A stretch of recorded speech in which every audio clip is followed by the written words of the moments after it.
awal mulai berternak kambing itu ya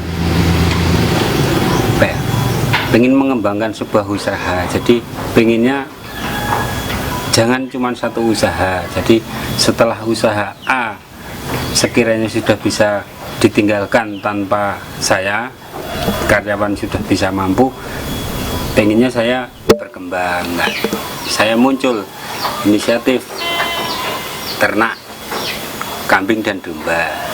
Nah, target saya ini sekarang untuk kambing dan domba targetnya itu 100 baru punya karyawan, sementara belum sampai 100, jadi saya tidak pakai karyawan. Saya coba dulu sendiri seperti apa. Nantinya kalau sudah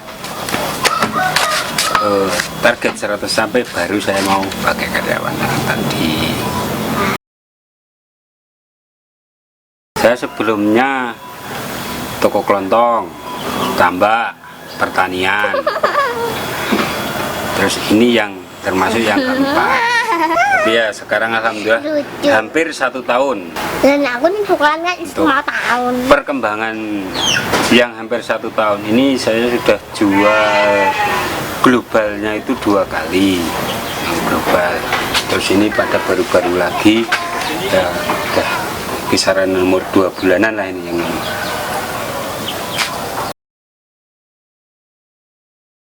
Total nyawanya itu 50 sekian, lupa jumlahnya, 56 atau 50 berapa gitu. Gembelnya cuma 3 jenis, gembel domba biasa yang umumnya di masyarakat, dan dibas ekor gemuk, terus merino, kambingnya Jawa Randu sama PE. Masalah pakan selama ini saya tidak begitu terkendala atau tidak bermasalah. Intinya sekitar wilayah selatan khususnya Worjo itu pakan saya melihat sangat melimpah. Jadi saya menggunakan limbah-limbah pertanian itu bisa dibilang masih banyak sisa di pertanian. Jadi saya menggunakan tebon jagung, terus batang ubi kayu sama daunnya, terus rendeng juga pakai. Ya pokoknya limbah pertanian yang ada saat itu saya gunakan, kecuali jerami. Saya belum berani menggunakan jerami. Kalau saya melihat kandungan nutrisinya katanya rendah, terus itu kalau tidak salah kandungan nutrisi yang di-sharekan ke senior saya ke saya itu nutrisinya cuma 4%. Jadi saya tidak menggunakan. Sebenarnya juga nggak apa-apa ketika darurat lah, intinya nggak ada makanan yang lebih, jerami pun tidak masalah. Saya yang sering itu indigo vera, hodot, terus tebon jagung, itu yang untuk harian selama ini itu.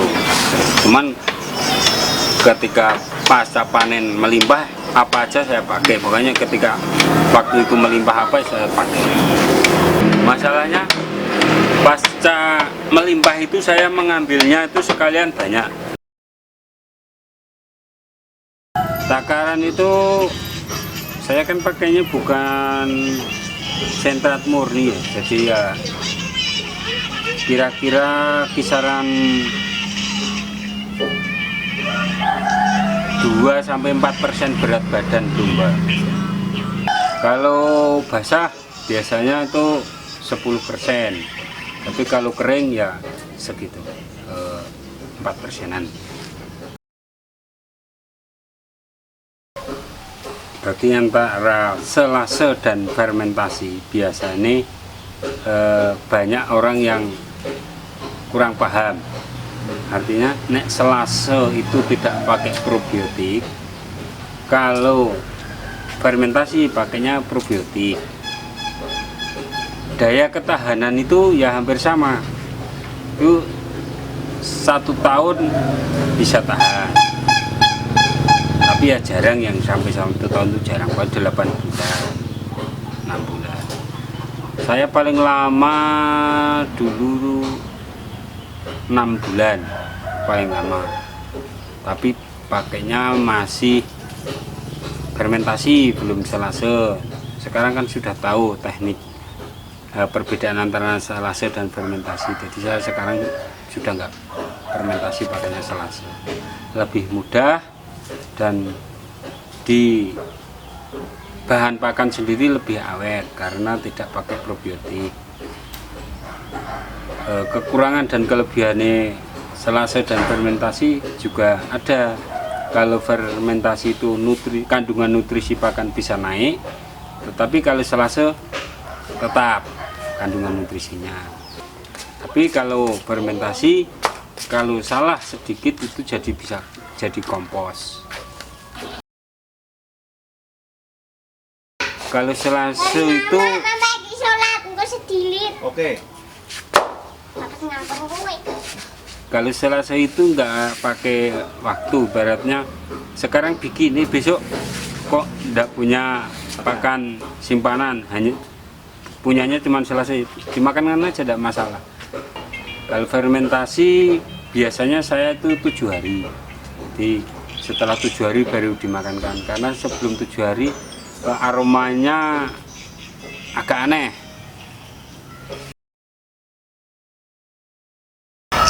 Kalau masalah obat-obatan itu juga dari belajar otodidak, artinya ya nekat lah. Saya tidak ada ilmu sama sekali.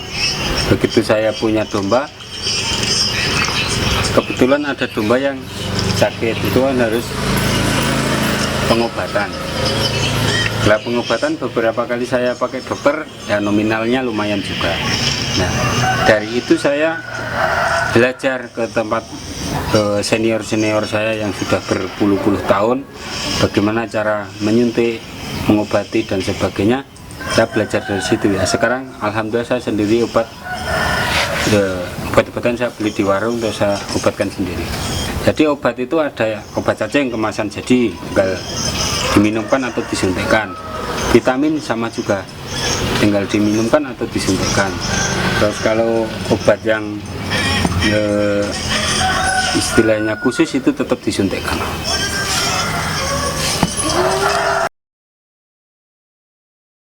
Namanya itu kalau berternak nggak ngarit itu bohong, tetap ngarit, cuman siklus ngaritnya itu jangkanya panjang mas. Baik, ini yang di belakang saya ini kan kapasitas satu truk ini. Kalau domba yang sekarang aja ada di rumah sekitar 50 sekian, itu 2 bulanan.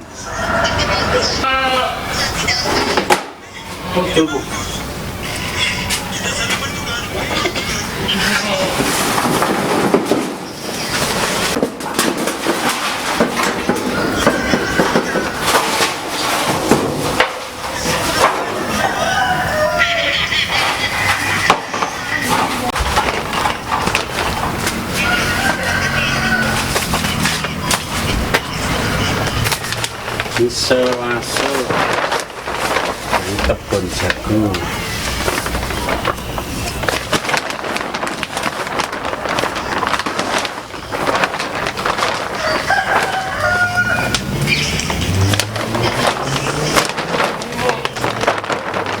Ini sudah 4 hari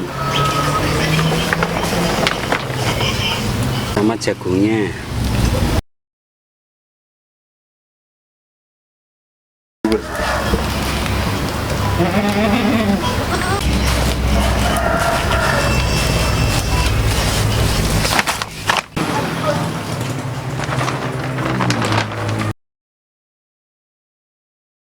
Yang saya alami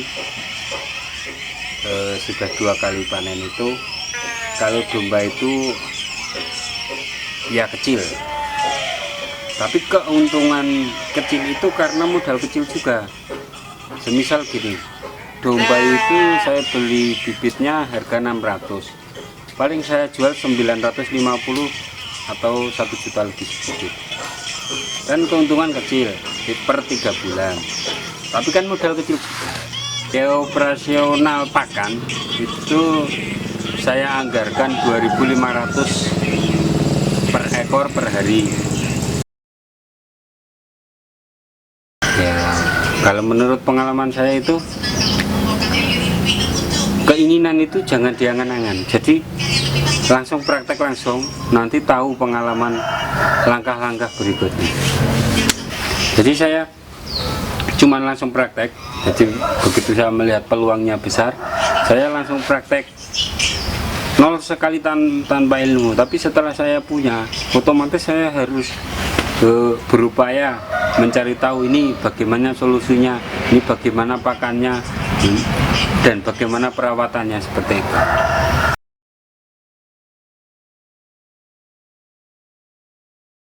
Nomor HP-nya 0821 3394 8927, itu nomor WA dan nomor telepon.